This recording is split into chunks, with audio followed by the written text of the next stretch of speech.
Évangile de Jésus-Christ selon saint Luc.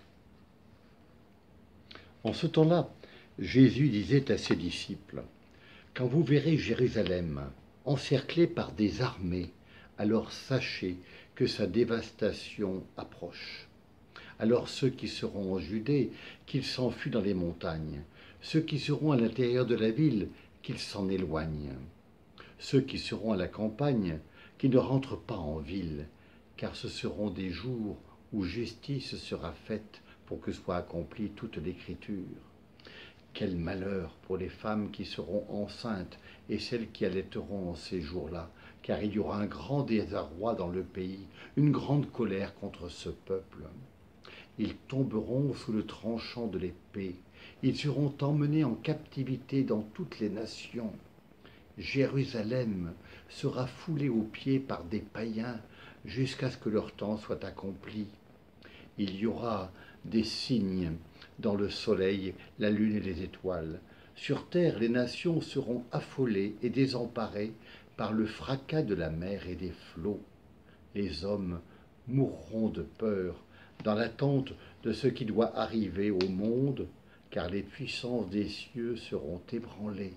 Alors, on verra le Fils de l'homme venir dans une nuée avec puissance et grande gloire. Quand ces événements commenceront, redressez-vous et relevez la tête, car votre rédemption approche. Louange à toi, Seigneur Jésus.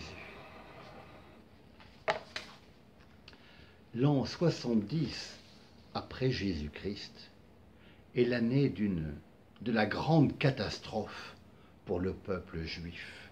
C'est la chute du temple et la destruction de Jérusalem par Titus, qui intervient au nom de l'empereur de Rome. C'est aussi une nouvelle dispersion pour le peuple juif. Ces événements tragiques et cruels ont été vécus par les premiers chrétiens, qui pour la plupart d'entre eux étaient d'origine juive, comme la fin du monde, la destruction de tous leurs repères. Ces événements font penser à la fin du monde, mais ils ne sont pas la fin du monde. Le Christ invite ses disciples à regarder au-delà de tous ces malheurs de l'histoire humaine. Quand ces événements commenceront, redressez-vous et relevez la tête, car votre rédemption approche.